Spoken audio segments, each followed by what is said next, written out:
Two things happened this week which really caught my attention, which made me absolutely 100% crazy.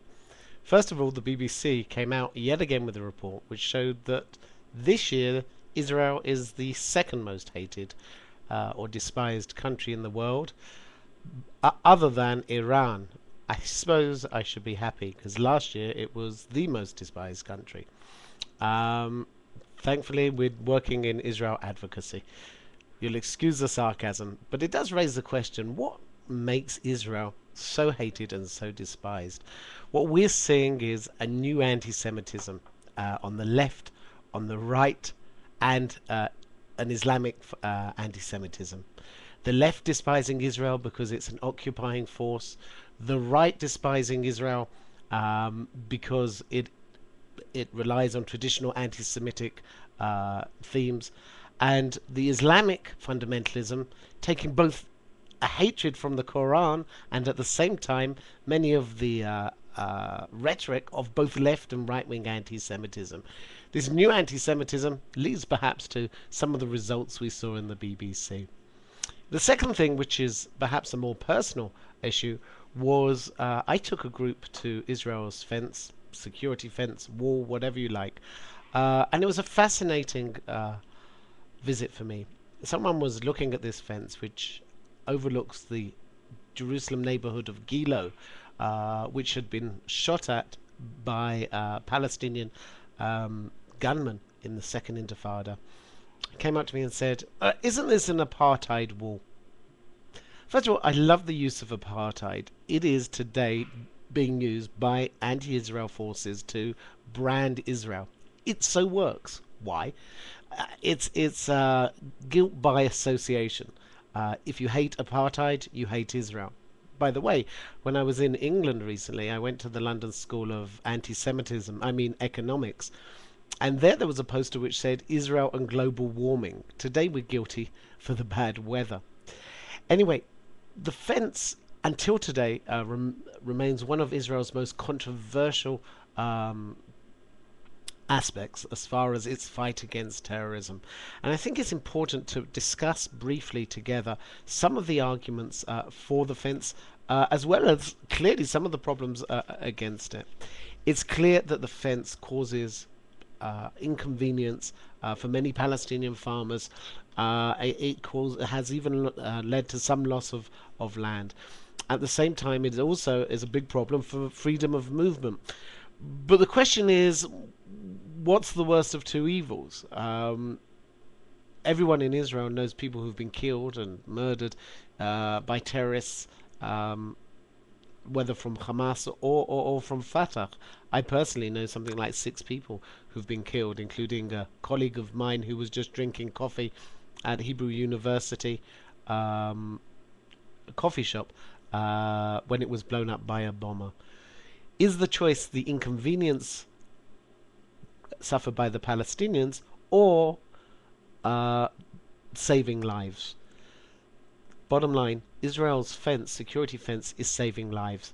I would prefer Palestinians to be inconvenienced because we can always bring down this fence at a later time, but we can't bring back those people and over 1,000 people who were killed by terrorists. Many people accuse Israel of trying to grab land by the of the Palestinians in building this fence. Let's make it quite clear. This fence is a Hamas fence. This fence is a terrorism fence. Who built the fence? Quite clearly, the terrorists. If there wasn't terrorism, there wouldn't be a fence. And it's quite interesting if you have a look. Many Israelis, if you had asked maybe 10 years ago, 12 years ago, would they support a fence? The answer you would probably have got was no. The left would have opposed it for the same reason the left opposes it today. And the right opposes it because it would have defined a border in their terms. Today, the majority of Israelis support the fence because of one thing. It guarantees security. And what we've seen is a 96% reduction of terrorist attacks in Israel. Not only that, we're seeing the move towards Qassam missiles as a result of the fence. Suicide bombing has been stopped. Today they need to find something which goes over the fence. The issue of the But the fence is also important because of its route. Many people say, look, I can understand where the fence is, but why didn't you build it on the 1967 border, or rather the 1949 partition line? Well, I think one thing which is clear, has to be clear, is that the fence isn't security, isn't a political fence, it's a security fence. If we had placed it on any green line, which isn't internationally recognized, by the way, then that would have been a political fence. The fence is being built according to security. And when it's not according to security, and it is according to politics, the number one body in Israel which is bringing down the fence is Israel's Supreme Court. Israel today has been taken to the International Court of Justice for violating human rights and for building the fence. I have to tell you, I remember when this case went to this International Court of Justice in Hague, and it was a tragic reminder of why we had it. On the day that the judges were sitting, talking, and being academic and judges as judges are, a suicide bomber goes off in a bus in Jerusalem, not far from the Prime Minister's house. I know someone who was sitting only a few cars behind. Luckily, they survived. The fence is neither an obstacle to a two-state solution, but rather it prevents terrorism. If we had had a fence earlier on, we would have probably been even further towards creating a Palestinian state and moving towards a peace process, because terrorism acts as a move or a deterrence towards resolution of the conflict itself. I think that something which is more worrying in the international community is that there's a double standard today towards Israel. That Israel is the only country which isn't allowed to take defensive measures to protect its own citizens. I mean, take for the United States of America, for example.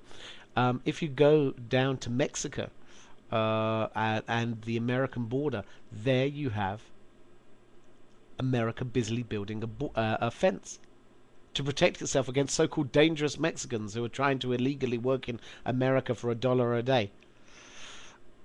Israel has a right to build a fence, like everyone else has a right to build a fence, especially when it's stopping terrorist attacks. And I think there is a double standard which is outstanding, but perhaps not untypical, when Israel is condemned over and over again for its building of a fence. Let me know what you think, and I hope you enjoy the blog.